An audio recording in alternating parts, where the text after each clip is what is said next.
Hello, I'm Kevin Worthington. And I'm Mary Wilson. Thanks for joining us for Simply Southern. Senior citizens will benefit from a new program that puts small gardens at senior centers around the state. It makes fresh produce more accessible and less expensive through Grow More, Give More, the brainchild of the Alabama Cooperative Extension System. You don't have to speak with a British accent or hold your pinky finger in the air to have afternoon tea. In fact, the only rule is to enjoy yourself. Today on Simply Southern, it's tea time. And I'm Stacy Little. Today in the kitchen, we're making this super delicious ranch chicken cheese ball. Y'all stay tuned.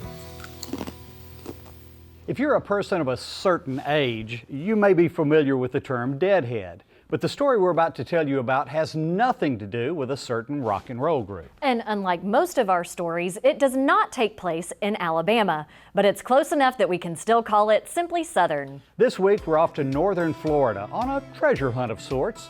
Our bounty can be found in the blackness at the bottom of the St. Johns River. Back in the days before automobiles, rivers served the role that interstates play today. Riverboats provided the first mass transit. But the waterways were incredibly important for moving freight, primarily timber. They were floated down the rivers to sawmill sites where they were then pulled from the river and ran through the sawmills. They estimate that maybe 10% were lost and they sunk. And they wait for me at the bottom of the river. Matt Borders is licensed by the state of Florida to dive in the St. Johns and Suwannee rivers to retrieve logs that never made it to the mill and have been sitting on the river bottom for over a century. They were all harvested around the turn of the century. They all have a uniqueness about them, being as old as they are. They've been affected by the tannins in the water, which gives them a rich color. They have a unique look. They have a history behind them and how they were harvested by axe and crosscut saw. Occasionally, Matt brings oak or palm logs to the surface, but what he's really looking for are cedar and cypress. Once they're out of the water, Matt cuts them into boards that are put into the finest buildings. Usually our customer base is made up of people that they want as much as possible in their house or cabin or lake home that they're building. They want it on the ceiling, they want it on the wall, they want it on the floor, they want it on the countertops and the cabinets and everywhere else. It gets expensive, but usually those are the people that it doesn't matter to them, that's what they want. Not only is the material rare, with an interesting history, Matt says it can be dangerous to retrieve. We do see wildlife, and the most common is an alligator. And there's a food chain that comes along with these logs. There are worms in the water that bore into the logs, and the turtles in the river eat the sapwood bugs. And then the alligators are there to eat the turtles, and I'm there to pull the logs. So we're all there together, and I have to watch my back, which is hard to do in water that you can't see in. Most of the water that we retrieve in is very dark, and you cannot see your hand in front of your face, and it's 20, 30 feet deep, and that's where the alligators like to sit, and we come across them quite a bit. Because of the danger and the expense of retrieving these deadheads, Matt says there are fewer and fewer people doing it. But he makes his way to the river bottom as often as he can, in every month of the year, partly because it provides him a good living, but mainly because he enjoys it so much. We're having fun. The history of it is so cool. It's treasure hunting.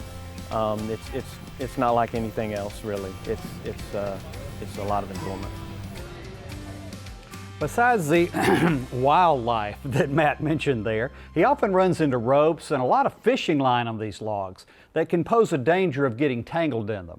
He says the most important thing that he can do is, first of all, stay calm, but then use his knife to free himself. So back to those gators. What if Mr. Gator says, I'm here, this is my log, and I'm not moving? Well, then Matt leaves. He says he can always come back for that log another day. And by the way, Matt says he's never encountered one, but some of his friends in the business have run into bull sharks that sometimes swim upriver from the ocean. They say, as you can imagine, it was scary. If you want to find out more about this unique material, go to BordCoDeadhead.com. Now that's BordCo Deadhead.com. And changing scenery just a bit here, do you fancy a spot of tea? The Smith Birdhouse will be happy to serve you a cup. We're going there next on Simply Southern.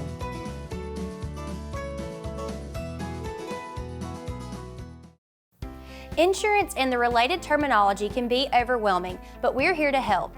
An endorsement is an amendment to an existing policy that changes the policy's terms.